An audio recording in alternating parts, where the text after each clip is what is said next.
नमस्कार. आजच्या भागामध्ये आपण बघणार आहे असे 4 पांढरे पदार्थ जे आपण आपल्या आहारामध्ये घेणं पूर्णतः टाळायला पाहिजे, बंद करायला पाहिजे. तर सर्वात पहिला पदार्थ आहे साखर. साखर जी आहे ही उसापासून बनवली जाते, मात्र त्यावर खूप प्रोसिजर केल्या जातं, वेगवेगळ्या केमिकल्सचा वापर केला जातो, त्यामुळे ही दिसायला पांढरी चकचकीत दिसते आहे. मात्र त्यामध्ये न्यूट्रिशन जे असते हे पूर्णतः नष्ट झालेलं असतं. कुठल्याही प्रकारचं पोषक घटक त्यामध्ये नसतं आणि फक्त कार्बोहायड्रेट्स असतात.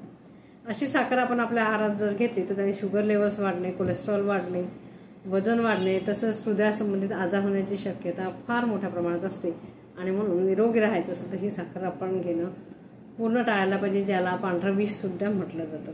तर साखरेऐवजी आपण काय वापरायला पाहिजे याची माहिती तुम्हाला घ्यायची असेल तर कुठली साखर वापरणं योग्य आहे याबद्दल जर माहिती तुम्हाला पाहिजे असेल तर त्याचा व्हिडिओ मी बनवलेला आहे, त्याची लिंक डिस्क्रिप्शन बॉक्समध्ये दिली आहे, ती तुम्ही नक्की बघा.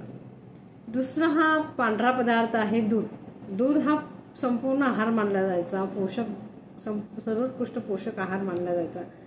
मात्र दूध जे सध्या आपल्याला मिळतं ते त्या जनावरांना इंजेक्शन देऊन, हार्मोन इंजेक्शन देऊन त्याचं उत्पादन केलं जातं.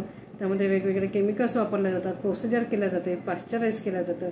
डेअरीच्या दुधामध्ये तीच कंडिशन असते. तसंच पॅक जे असतं, पॅक पिशवीमध्ये जे आपल्याला दूध मिळतं त्यामध्येही केमिकल्स असते. अशा प्रकारचं दूध जेव्हा आपण घेतो किंवा लहान मुलांना देतो तर ते आपण त्यांच्या आरोग्याशी खेळण्यासारखंच झालं आहे.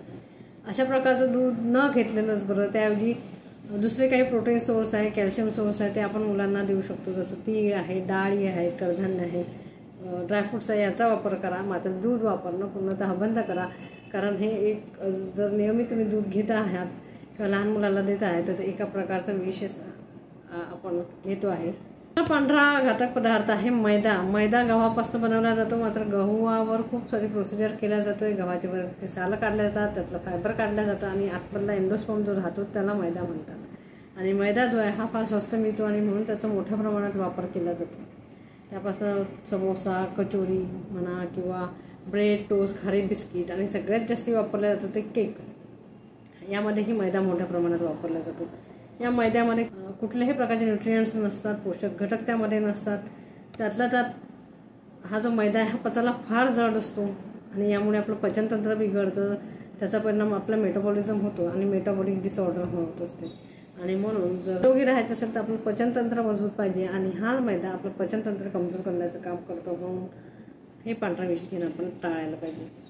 चौथा पांढरा घटक आहे तांदूळ. तांदूळ बऱ्याच ठिकाणी वापरला जातो, जसं दक्षिण भारतामध्ये राईसच वापरला जातो.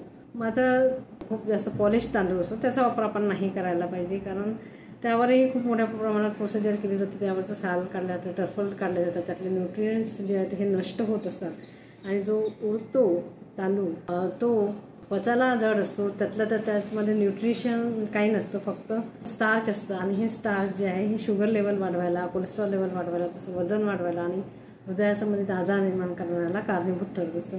म्हणून याचा वापर आपण पूर्णतः बंद करायला पाहिजे, कारण ऑप्शन आपल्याकडे दुसरे आहेत. या तांदळाच्या ऐवजी तुम्ही ब्राऊन राईस घेऊ शकता, काळा पांढरा राईस पण येतो.